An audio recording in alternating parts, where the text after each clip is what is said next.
तुमचा आमचा निवास आहे, त्याचं नाव उपवास आहे. मग ते उपवास आमच्या जीवनामध्ये होणं गरजेचं आहे. सतत भगवंताचं चिंतन की हरिशरणम एवं हे नित्यं येषां मुखे वच. सतत पाहितलं भगवंताचं नाम चिंतन मुखामध्ये, त्याचंच नाव उपवास विचार जर केला तर. भागवताच्या प्रथम स्कंदामध्ये श्री व्यासजी महाराज प्रवेश करत आहेत. भागवताच्या प्रथम स्कंदामधला प्रथम श्लोक आलेला आहे महाराज की जन्मादस्य यतोऽन्वया दितरस्यार्तेष्वभिज्ञस्वरा तेने ब्रह्महृदाय आदिकवये मुह्यन्ति यत्सूरयः कि तेजो वारिमृदां यथा विनिमयो यत्र त्रिसर्गो मृषाः कि धाम्ना स्वेन सदा निरहस्तकुहकं सत्यं परं धीमहि. जो सत्यम परम परमेश्वरम धीमहि ध्यायेमः, अशा सच्चिदानंद भगवंताच्या चरणावर सर्वजण तुम्ही आम्ही जण मिळून साष्टांग प्रणाम करू म्हणतात. बोल सच्चिदानंद भगवान की जय. भगवंताचे दिव्य 3 धाम आहेत. श्रीधाम वृंदावन, श्रीधाम मथुरा आणि श्रीधाम द्वारिका. या 3 धामाचा जो बी कोणी आश्रय घेईल त्याच्या जीवनाचं परम कल्याण होते. आता बघा 2 मिनिटांमध्ये मी भागवत कथा कशी पूर्ण होती. भगवान श्रीकृष्ण परमात्मा मथुरेमध्ये 7 वर्ष राहिले. तिथून पाहितलं मथुरेमधून वृंदावन मध्ये 14 वर्ष राहिले आणि राहिलेले 100 वर्ष द्वारिकापुरीमध्ये राहिले. झाली म्हणली आपली कृष्ण कथा. 124 वर्ष कृष्ण परमात्मा बस या भूतलावर आहे आणि आपले लीला संपन्न करून पाहितलं पुन्हा आपल्या निज धामास प्राप्त झालं. या 3 धामाचा जो बी कोणी आश्रय घेईल तो सत्यम परम परमेश्वरम धीमहि ध्यायेमः. त्या भगवंताच्या चरणावर नतमस्तक झाले व्यास महर्षी.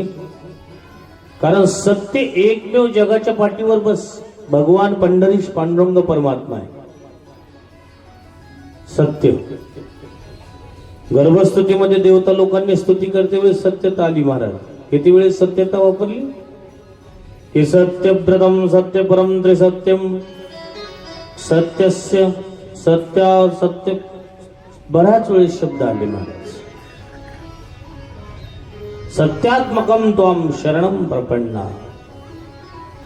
आणि सत्य नावानं जर आमच्या जगद्गुरु तुकोबारायांना जर विचारलं तुम्ही कोणाला पुकारलं तर सत्य नावानं जगद्गुरु तुकोबारायांनी पांडुरंग परमात्म्यालाच पुकारलं महाराज. सत्य तो सत्य तो सत्य तो विठ्ठल. सत्य तो सत्य तो सत्य तो विठ्ठल.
जगदा भास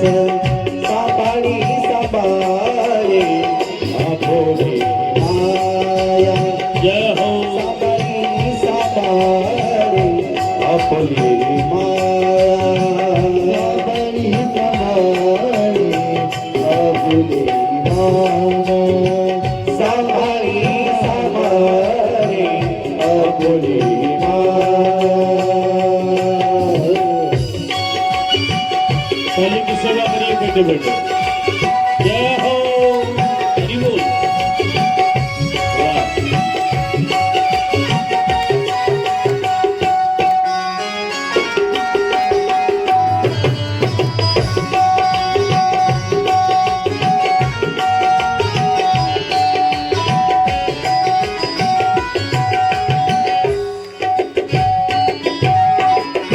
बोल पंढरीनाथ भगवान की जय। जगद्गुरु तुकोबारायांनी जर काढला असेल तर महाराज जगाच्या मालकाला एक वेळेस नाही 3 वेळेस प्रयोग केलाय। सत्य तो सत्य तो सत्य तो विठ्ठला।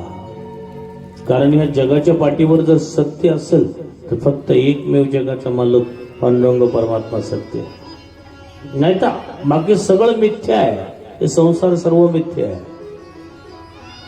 त्याच्यासाठी बस की सत्यम प्रथम सत्य परम त्रिसत्यम। कारण गर्भस्तुतीमध्ये सुद्धा देवता लोकांनी स्तुती केली, भगवंतच एकमेव सत्य। अशा सत्यम परमेश्वरम भगवंताच्या चरणावर साष्टांग प्रणाम करू म्हणले कोणाकोणाला पान करत आहेत म्हणले ही भागवत कथा म्हणले 2 नाव पुकारले। निगमकल्पतरोर्गलितं फलं सुखमुखाद अमृतद्रव संयुतं पिबत भागवतं रसमालयं। हे 2 नाव पुकारले। मुहुरहो रसिका भुवि भावुका। जे रसिक लोक आहेत, जे भाविक लोक आहेत त्या लोकांना पुकारलं महाराज। धावंती रसलंपटाहा, भगवंताचं चरित्रामृत भगवंताचं कथामृत श्रवण करण्यासाठी जे धावत येतात पळत येतात महाराज, यांनाच पुकारलं महाराज। यांना जास्त तहान लागली आणि तहान लागल्या माणसाला जर पाणी दिलं ना माणसाला समाधान वाटते। का? कारण आम्ही ह्याची तहान तृष्णा मिटवली। आता उन्हाळ्यामध्ये बऱ्याच ठिकाणी पानपोई लावली जाते की नाही? ती पानपोई कशासाठी लावली जाते? कारण हे येणारे जाणारे लोक असतात जे परिश्रम करतात, येता जाता पाणी पितील, पाणी पिऊन जातील महाराज, त्याच्यासाठी ही सायसोय घेतली जाते महाराज। पण एखाद्याला जबरदस्ती जर म्हणलं नाही नाही या पाणी प्या पाटील, पाणी पिणार नाही। का पिणार नाही? पहिली गोष्ट तहान नाही। आणि जरी जबरदस्ती पाणी पिण्यासाठी दिलं तर पाणी कुठलं भरायले? नळाचं भरतात की विहिरीचं भरतात का बोरचं भरतात? बरं एवढं बी ठीक आहे, साहजिक आहे। पाणी चाळून भरतात का तसंच भरतात? हे प्रश्न कशासाठी व्हायले? तहान नसल्यामुळं। आणि शेतामध्ये काम करणारे असू द्या, तहान लागू द्या, माणूस विचार करेल पाणी कुठलं आहे, विहिरीचं आहे का बोरचं आहे का नळाचं आहे? अहो पाणी द्या। तहान लागणाऱ्या माणसाला जर तुम्ही प्रवचन सांगत बसलात, पाणी कुठं नाही, वर बघितलं पाणी, खाली आकाशात जमिनीत बघितलं पाणी, तहान लागलेल्या माणसाला पाण्याचं प्रवचन दिल्यानं त्याची ताण दूर होणार नाही। त्याची तृष्णा मिटवण्यासाठी तसं 2 नाव पुकारले, रसिका भुवि भावुका। जे रसिक लोक आहेत, जे भाविक लोक आहेत, त्यांनी म्हणले यांना जास्त तहान लागली म्हणले। यांच्या पायीतलं हृदयामधलं मच्छर, ज्यांच्या हृदयामधलं मच्छर गेलं त्यानं पायीतलं भागवत श्रवण करावं म्हणले। आता हृदयामध्ये बी बरं खतरनाक मच्छर आहे महाराज, वरून मच्छर चावतात। त्या मच्छरासाठी सायंटिस्ट वाल्यानं, विज्ञानवाल्यानं भरपूर शोध लावले। ते ऑल आउट आलंय, कचवाच्या अगरबत्ती आली आहे की नाही? आता ते नवीनच निघाले ते काय, ते फास्ट कार्ड। 2 मिनिटं पाहिलं धूर गेला, सगळ्या रूम मध्ये त्याचा धूर गेला की बस सगळे ऑल आउट। परंतु हृदयामध्ये मच्छर आहे, ते मच्छर पळवण्यासाठी कोणती अगरबत्ती आहे? हृदयामधलं मच्छर पळून जाण्यासाठी फक्त थोडंसं अंतर आहे बघा, लक्ष द्या। वरून चावतात त्याला म्हणावं मच्छर, आणि मधून चावतात त्याला म्हणावं मत्सर। 6 शत्रू आहे की नाही? काम, क्रोध, लोभ, मद, मत्सर। आणि ह्या मत्सर पैकी हे मत्सर आहे 6। की ज्याच्या अंतकरणातून निघाला त्यानं भागवत कथा श्रवण केली पाहिजे महाराज. काल काय होता? अरे काल आम्ही एका सोबत राहत होतो, एका ताटात जेवत होतो, बसत होतो, बोलत होतो, हा. आणि आज थोडस पैसे आले, धन आलं, तर आज ओळखायला सुद्धा तयार नाही. कुठल्या कुठं गेलं म्हणले. हा, हे जे भेदभाव आहे, हे जो मत्सर आहे, हा मत्सर ज्याच्या अंतकरणातून जाईल तो भागवत श्रवण करण्याचा अधिकारी. शास्त्र सांगते, भागवत शास्त्र महाराज, धर्म प्रोजित कैतोत्र परमो निर्मत्सरानां.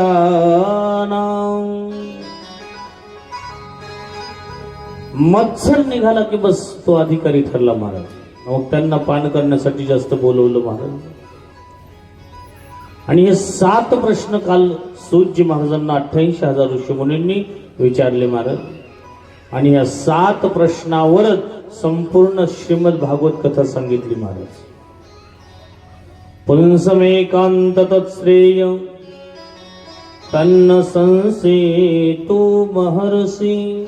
हो, जीवनाचं परम लक्ष्य काय आहे म्हणले. हे एवढं अनमोल दिव्य देह मिळाला, या जीवनाचं परम लक्ष्य काय हे प्रश्न आहे म्हणले महाराज. भगवंताच्या कृपेनं पाहिलं बस आपल्या भक्तांचा सांभाळ होतो का? त्यांच्याच कृपेनं दुष्टांचा विनाश होऊ शकत नाही. मग त्यांना इथं येण्याची काय आवश्यकता आहे? आणि इथं बी आले तर महाराज भगवंताचे किती अवतार झाले, कोणकोणत्या स्वरूपात झाले, हे कृपा करून आम्हाला सांगा म्हणजे. आणि भगवंत येत असतील तर धर्माची स्थापना करत असतील की नाही?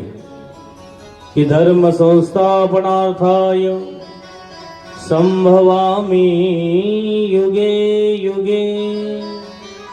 प्रत्येक युगामध्ये भगवंत येतात, धर्माची स्थापना करतात. भगवंत ज्या क्षणाला गेले त्या क्षणाला महाराज धर्म कोणाच्या शरण मध्ये जातोय म्हणजे धर्म कम शरणम गता. हे संपूर्ण प्रश्न विचारत गेले. भगवंताचे किती अवतार आहेत, कोणत्या स्वरूपात आहेत, आणि कोणकोणत्या कशा पद्धतीने अवतार घेतलेत हे आम्हाला थोडं सविस्तर विधानानं सांगा म्हणले. आणि ह्या 7 प्रश्नावर श्री सूतजी महाराजांनी 88,000 ऋषीमुनींना हे श्रीमद भागवत कथा श्रवण केली महाराज. सूतजी महाराज म्हणले माझ्या गुरुदेवांचं स्मरण करतो म्हणले. आणि शुभदेवजी महाराजांचं स्मरण केलं महाराज. केयं प्रव्रजन्तमनुपेतमपेत कृत्यं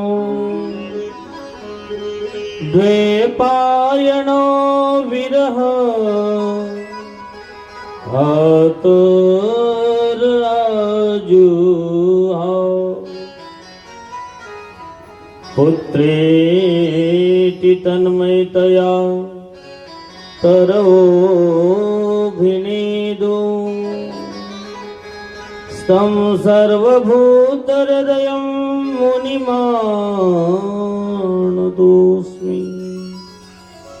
बोलो सुखदेव भगवान की जय.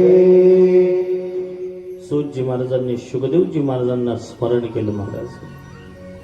शुकाचार्य मुनी मातेच्या गर्भामधून किती वर्ष बाहेर आले नाही? 12 वर्ष. शुकाचार्य 12 वर्षे मातेच्या आईच्या गर्भामधून बाहेर आले नाही. स्वयं स्वतः जगाच्या मालकाने दर्शन दिलं. ए बेटा बाहेर ये म्हणले, तुला माझी माया काही करणार नाही म्हणले. त्या क्षणाला शुकाचार्य मुनी म्हणले, भगवंतानं दर्शन देऊन महाराज शुकदेवजी मुनी बस जन्माला आले, जन्माला येतच पळत सुटले महाराज. कियं प्रव्रजन्तमनुपेतमपेत कृत्यं. धावत सुटले, पळत सुटले महाराज. पाठीमाग व्यासजी लागले. पुत्रेति तन्मयतया तरोभिनेदु. पुत्र पुत्र पुत्र म्हणून पाठीमाग लागले. एक वेळेस मी पाठीमाग बघितलं नाही महाराज. याला म्हणावं स्वाभाविक वैराग्य.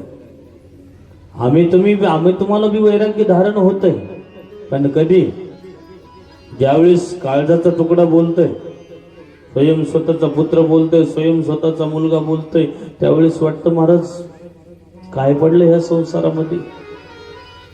काही लेकरं म्हणतात ना माता पित्याला, बाबा माझ्यासाठी आमच्यासाठी काय करून ठेवलं. अरे ज्याच्यासाठी रात्रंदिवस मेहनत केली, ज्याच्यासाठी रात्रीचा दिवस, दिवसाची रात्र, हाडाचे काड केले, रक्ताचं पाणी. आणि ते स्वयं स्वतःचे लेकर म्हणतात, बाबा काय केलं? डोळ्यातून पाणी येते महाराज. अरे कधी एखाद्या वेळेस पोटाला खाल्लं नसेल, परंतु तुम्हाला उपवाशी ठेवलं नसेल महाराज. संपूर्ण बस त्याग करून, संसार त्याग करून कुठंतरी तीर्थक्षेत्रात जावंसं वाटतंय. जरी निघालो तरी अंतःकरणातून निघत नाहीत महाराज. कारण जीवात्मा दोन दोरीमध्ये बांधल्या जाते, एक अहमता आणि दुसरी ममता. त्यालाच म्हणतात माया. मोर तोर ते माया. ही माया प्रपंच सुटत नाही महाराज.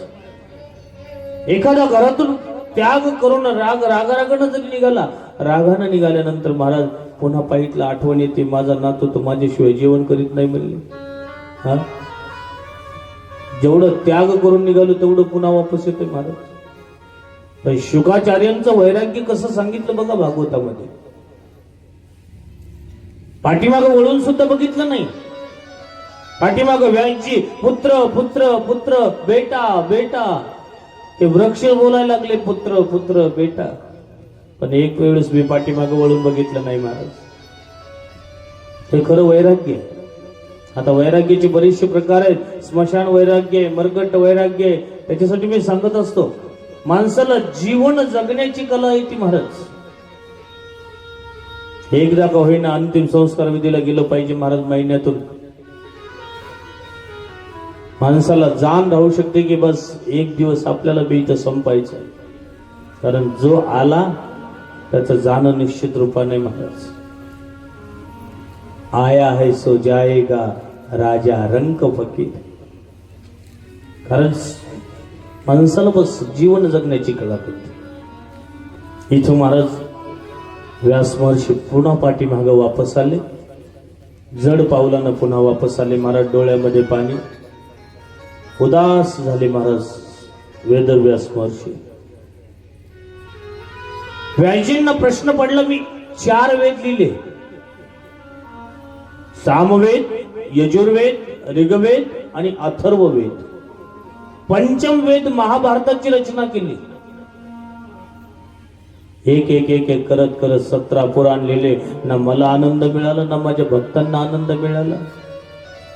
उदासीन मन भरलं, उदास मन झालं महाराज. एखाद्या माणसाला वाटतं मी एवढं कार्य केलं, रात्रीचा दिवस, दिवसाची रात्र करून मेहनतीनं मी कष्टानं कमवलं, पण मुलं बाळ जर पाहितलं पोटाला चांगले नाही आले तर महाराज मन ही मन अंतःकरणातून बस मन खचून जाते महाराज. अरे ज्यांच्यासाठी एवढं स्वप्न मी रंगवलं, सगळं काही केलं, परंतु हे माझं सगळं व्यर्थ गेलं महाराज. तसं व्यासजींना सुद्धा वाटलं मी एवढं काही केलं म्हणले.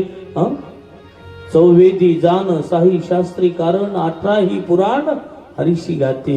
हे 18 सगळं काही केलं मात्र बस व्यर्थ गेलं म्हणले. मन उदास झालं महाराज. डोळ्यामध्ये पाणी आलं व्यासजींच्या. समोरून देवर्षी नारदजी येत होते महाराज. आपल्या विण्यावर भजन करत मोठ्या आनंदानं महाराज. देवर्षी नारदजींना पाहून समोर बघितलं व्यासजींनी महाराज नारदजींच्या चरणावर साष्टांग प्रणाम केला.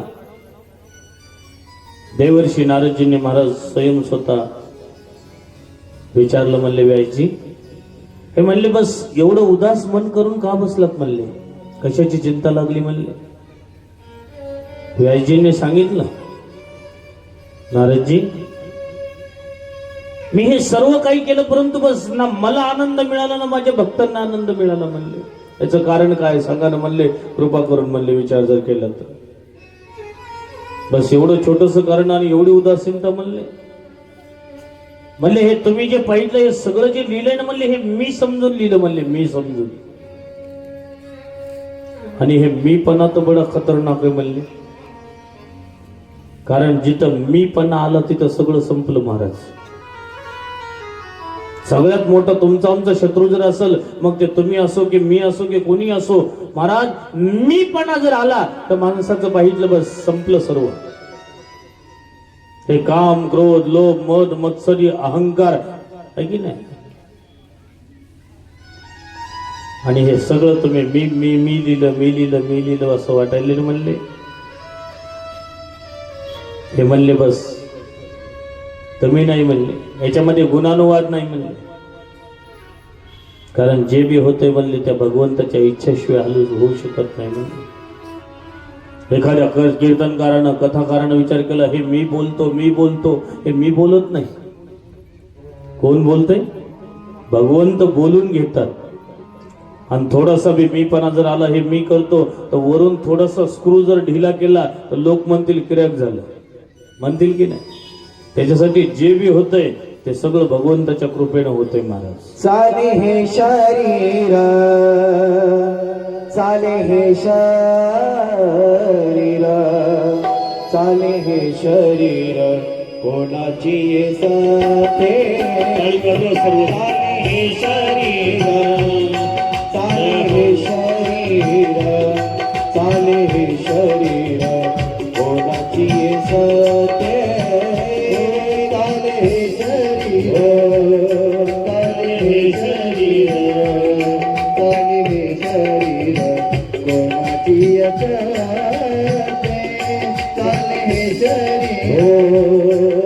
चाले हे शरीर, चाले हे शरीर, कोणाची ये साथे. चाले हे शरीर, चाले हे शरीर, चाले हे शरीर, कोणाची ये सत्य. हो चाले हे शरीर, चाले हे शरीर, चाले हे शरीर, कोणाची ये सत्य. चाले हे शरीर, चाले हे शरीर, शरीर, कोणाची ये सत्य. चाले हे शरीर, चाले हे शरीर, शरीर, कोणाची ये सत्य. कोण बोलवितो हरी विना, कोण बोलवितो रे हरी विना, कोण बोलवितो हरी विना. ते कवी ऐकावे, ते कवी ऐकावे, ते कवी ऐकावे एक नारायण. ते कवी ऐकावे, ते कवी ऐकावे, ते कवी ऐकावे एक नारायण.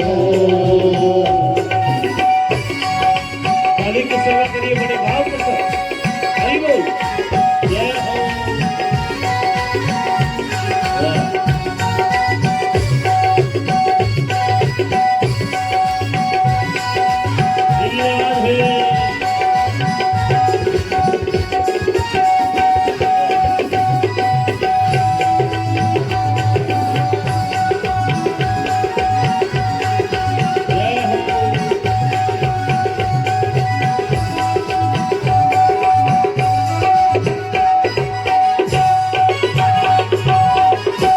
बोल गोपाल कृष्ण भगवान की जय. कारण जे बी होते ते भगवंताच्या कृपेने चलते महाराज. व्यासजी हे मी समजून लिहिलं म्हणले, मी लिहिलं. हं? आणि देवर्षी नारदजींनी आपलं पूर्वजन्मचरित्र कथा सांगितली महाराज. व्यासजी मी एका दासीचा पुत्र होतो म्हणले. माझी आई नित्य संत सेवा करत होती महाराज. कारण ज्या घरामध्ये संत सेवा होती ना, त्या घरामध्ये कशाची उणीव भासत नाही महाराज. त्या घरामध्ये शास्त्र सांगते महाराज, बस संपूर्ण आनंद होते महाराज. माझी आई रोज संत सेवा करायची महाराज. तुका म्हणे देवा त्यांची केल्या पावी सेवा, ऐसा संताचा महिमा झाली बोलायाची सीमा. सुख शांती दया समृद्धी ऐश्वर धन प्राप्ती सर्वस्व प्राप्त होते महाराज. जिथं संत सेवा होती तिथं रोज माझी आई संत सेवा करायची म्हणले. हा, एवढी संत सेवा व्हायची महाराज, विचार जर केला.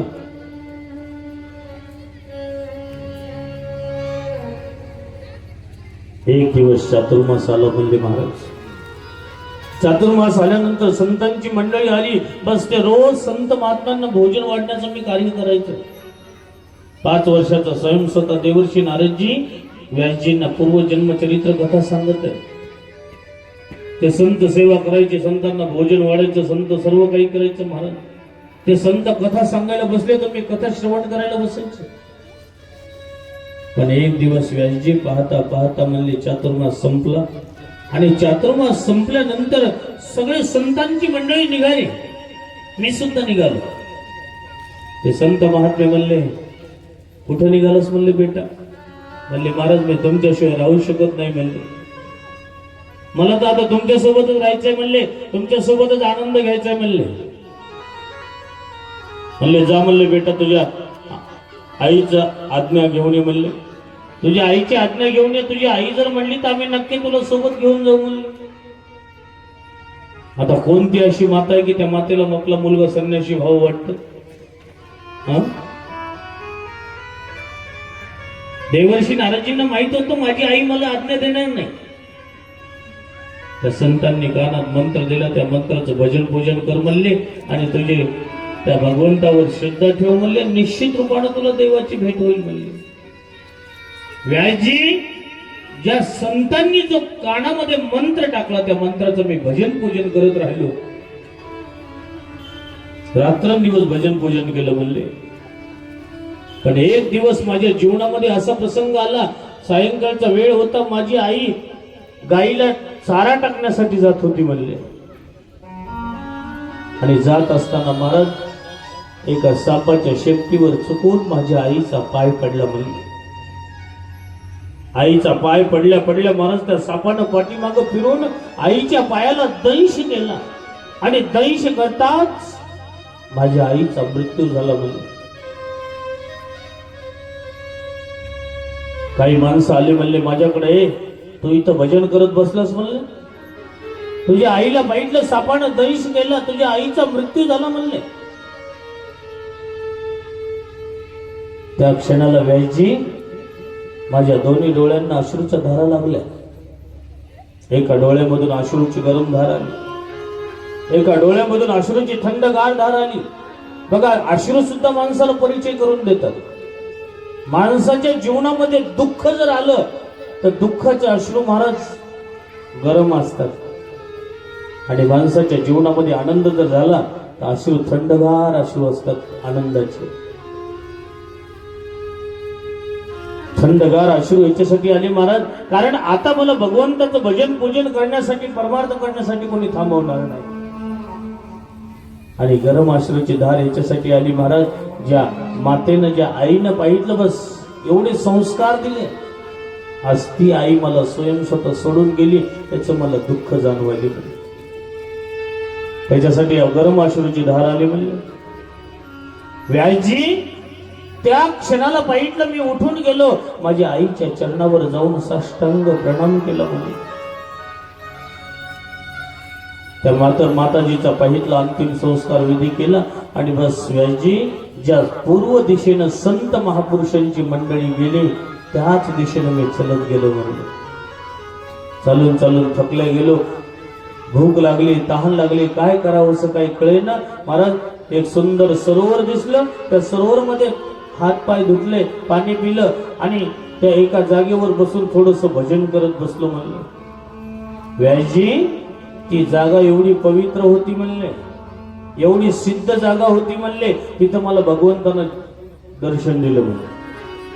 छोटीशी झलक दाखवली, झलक दाखवल्यानंतर महाराज त्या क्षणाला मी बोलायला लागलो, बस व्यासजी आता मी म्हणले माझ्या तुमच्याशिवाय राहू शकत नाही म्हणले देवा. आणि स्वतः भगवंतानं सांगितलं, बेटा अशीच भक्ती करत चल म्हणले. ज्या दिवशी तुझी भक्ती परिपूर्णतम होईल त्या दिवशी मी आलोच म्हणले. व्यासजी रात्रंदिवस भजन करत बसलो महाराज. एक दिवस भगवंतानं दर्शन दिलं आणि दर्शन देऊन स्वयं स्वतः आपल्या गळ्यातली वीणा काढली आणि वीणा काढून माझ्या गळ्यामध्ये टाकली. म्हणलं आज जिथं जाईल तिथं माझी पूजा आहे, आज जिथं जाईल तिथं माझा जय जयकार आहे. हे माझा जय जयकार नाही, कोणाचा जय जयकार आहे? माझ्या भगवंताच्या नावाचा जय जयकार आहे. आज बघा व्यासजी, आज मी दानव लोकांमध्ये गेलो तरी माझा जय जयकार होतोय, आज किन्नर लोकांमध्ये, आज देवता लोकांमध्ये गेलो तरी माझा जय जयकार आहे. कारण का? आज ही भगवंताच्या नावाचा जय जयकार आहे. आणि हे तुम्ही जे सांगत आहेत ना म्हणले, हे 4 वेद 6 शास्त्र 18 पुराण लिहिले, हे मीपणा आला, मी लिहिले त्याच्यासाठी ना तुम्हाला आनंद मिळाला ना तुमच्या भक्तांना आनंद मिळाला. म्हणलं व्यासजींना आपली चूक लक्षात आली महाराज. आणि जे 17 पुराण लिहून पूर्ण झाले होते महाराज, 18वं पुराण राहिलं होतं श्रीमद भागवत महापुराण. हे 18वं पुराण नंतर लिहिलं. जे 4 धामापैकी जे बद्रीनाथ धाम आहे, बद्रीनाथ धामला जाते वेळी जी व्यास गुफा आहे, त्या व्यासजींनी त्या गुफेमध्ये बसून पाहितलं. बस 18वं पुराण लिहिलं ते भागवत महापुराण लिहिलं. सरस्वती नदीमध्ये स्नान केलं आणि स्नान करून हे श्रीमद भागवत महापुराण लिहिलं. आता हे स्वयं स्वतः भागवतामध्ये असं वर्णन आहे, गणपती बाप्पा लिखाण करत गेले आणि व्यासजी सांगत गेले. व्यासजी गणपती बाप्पा म्हणले, व्यासजी माझी लेखणी जर चालली तर पुन्हा थांबत नाही म्हणले. व्यासजी म्हणले, मग मी जे सांगेल ते तुम्हाला अर्थ लावून लिहावं लागेल. आणि ते लिहून तयार झालं श्रीमद भागवत महापुराण. बोल भागवत भगवान की जय. श्रीमद भागवत महापुराण लिहून तयार झालं. पण आता एक द्यावं कोणाला म्हणलं? याचा अधिकारी कोण आहे? योग्यता पाहिजे की नाही? पात्रता पाहिजे. अरे एखाद्याला उत्तराधिकारी एखाद्या गादीवर बसवायचं असेल तर माणसामध्ये अधिकार पाहिजे, योग्यता पाहिजे, पात्रता पाहिजे. मग याचा अधिकारी कोण आहे? या भागवत एवढं श्रीमद भागवत महापुराण द्यावं. मग व्यासजींना आठवलं आपला पुत्र. कारण जन्मतःच महाराज ब्रह्मसमाधीमध्ये लीन झाले होते शुकाचार्य मुनी. आपल्या 2 शिष्यांना जवळ बोलून घेतलं आणि दोघांना जवळ बोलून भागवताचे 2 श्लोक रटवले महाराज. पाठ करून घेतले. म्हणले जा म्हणले, जिथं तिथं म्हणले यत्र तत्र गान करत चला म्हणले. स्वयं स्वतः महाराज व्यासजींचे 2 शिष्य जिथं शुकाचार्य मुनी ब्रह्मसमाधीमध्ये बसले होते तिथंच जाऊन महाराज शिष्यानं श्लोक गान केलं. महाराज पहिला श्लोक गान केलं महाराज. पहिल्या श्लोकामध्ये पाहिलं संपूर्ण भगवान श्रीकृष्ण कन्हैयाचं वर्णन केलं महाराज. ते कृष्ण कन्हैया कशा स्वरूपाचे? किवरः पीडं नटवर वपु कर्णयो कर्णिकारं बिभ्रतवान् कनककपिशं वैजयन्तीं च माला रंधान वेणुधर सुदयाः. हे संपूर्ण कृष्ण परमात्माच्या झाकीचं दर्शन केलं महाराज. श्री कृष्ण कन्हैया कसे आहेत? ज्यांच्या पायीतलं मस्तकावर सुंदर मुकुट आहे, त्या मुकुटावर सुंदर मोराचा पंख पीस लावलेला आहे. ज्यांच्या गळ्यामध्ये कनेरीच्या फुलांचा हार आहे, ज्यांच्या ओठावर सुमधुर बंसी आहे, कमरेमध्ये टेढ़े बांके बिहारी आहे की नाही? जे मोठे मोठे नयन आहे, एवढे सुंदर महाराज, एवढं बस प्रतिमा, बस मन भावून जाणारी महाराज. विचार करा महाराज, जिची रचना एवढी सुंदर आहे तो परमात्मा किती सुंदर असेल. हा अहो, एखाद्या चित्रकारानं चित्र जर काढलं तर लोक चित्र काढल्यावर पेंटिंग बघितले म्हणतात काय 1 नंबर चित्र काढले. है की नाही? किती सुंदर चित्र काढलंय, पण महाराज जगाच्या मालकानं किती सुंदर सुंदर रंग भरलेत विचार केला तर. पिढ्यानं पिढ्या जरी गेल्या तरी मोराच्या पंखाच्या पिसाचा कलर कमी होणार आहे रंग. हा, जिसकी रचना इतनी सुंदर वो कितना सुंदर होगा. भगवंताचं सुंदर वर्णन आलं. शुकदेवजी महाराजांची ब्रह्मसमाधी सुटली आणि ब्रह्मसमाधी सुटल्या सुटल्या महाराज डोळे उघडले, म्हणले एवढा सुंदर कोण असेल म्हणले. हा, एवढा सुंदर कोण असेल म्हणले, मनात नाही राहवल्या गेलं. समाधी उघडल्या उघडल्या पुन्हा महाराज मनामध्ये प्रश्न आला, म्हणले त्याचं मन कसं, ह्याची काय गॅरंटी म्हणले. हा, आता काही काही लोक दिसायला वरून बरेच सुंदर दिसतात, है की नाही? एवढी सुंदर दिसतात, एवढं सुंदर, पण मधून गेलं तर महाराज मधून खतरनाक असतात. मधून स्वभाव कसा आहे काय माहित महाराज. शुकदेवजी महाराज म्हणले स्वभाव लय खतरनाक असं म्हणले, मधून जाऊ द्या ना, कशाला नादी लागो म्हणले. हा, तेवढ्यामध्ये शिष्यानं दुसरा श्लोक गायला आणि दुसऱ्या श्लोकामध्ये स्वभावाचं वर्णन आलेलं आहे. अहो बकीयम स्तनकालकूटम जिघांसया पाययदपसा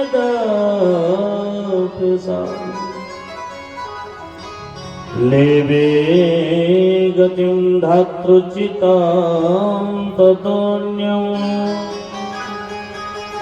कं वादयालो शरणं व्रजेम. भगवंताच्या स्वभावाचं वर्णन केलं याच्यामध्ये बघा. जो भगवंताला मारण्यासाठी आली होती, कोण? पूतना मौसी. अहो बकीयम, जी बकासूरची बहीण जिचं नाव पूतना, ती मारण्यासाठी आली होती भगवंताला, परंतु तिला सुद्धा कोणती गती दिली? यशोदा मैयाला जी गती द्यायची तीच गती दिली महाराज. लेबे गतिम धातृचितां ततोऽन्यं कं वादयालो शरणं व्रजेमः. यशोदा मैयाला जी गती प्राप्त झाली तीच गती महाराज त्या पूतना मावशीजीला प्राप्त केली महाराज. शुकाचार्य मुनी म्हणले एवढा दीनदयालू आहे म्हणले. सोडली समाधी, ब्रह्मसमाधी महाराज. ब्रह्मसमाधी सोडली आणि ब्रह्मसमाधी सोडून शुकाचार्य मुनी पळत पळतच आले. म्हणले अरे भैया 2-4 श्लोक येत असतात तर अजून मनानं म्हणले लय छान वाटायलेत म्हणले, आनंद वाटायला म्हणले. एखादा सुंदर गायन करू लागला तर वाटतं अजून महाराज ऐकत राहू, है की नाही? एखादा सुंदर वादक असेल त्याचं वादन ऐकत राहावं असं वाटतं महाराज. ते म्हणले महाराज आम्हाला तर 2च पाठ आहेत म्हणले, आम्हाला जास्त येत नाही म्हणले. आणि तुम्हाला जर लय ऐकायची इच्छा असेल ना म्हणले, चला म्हणले आमच्या गुरुदेवांकडे.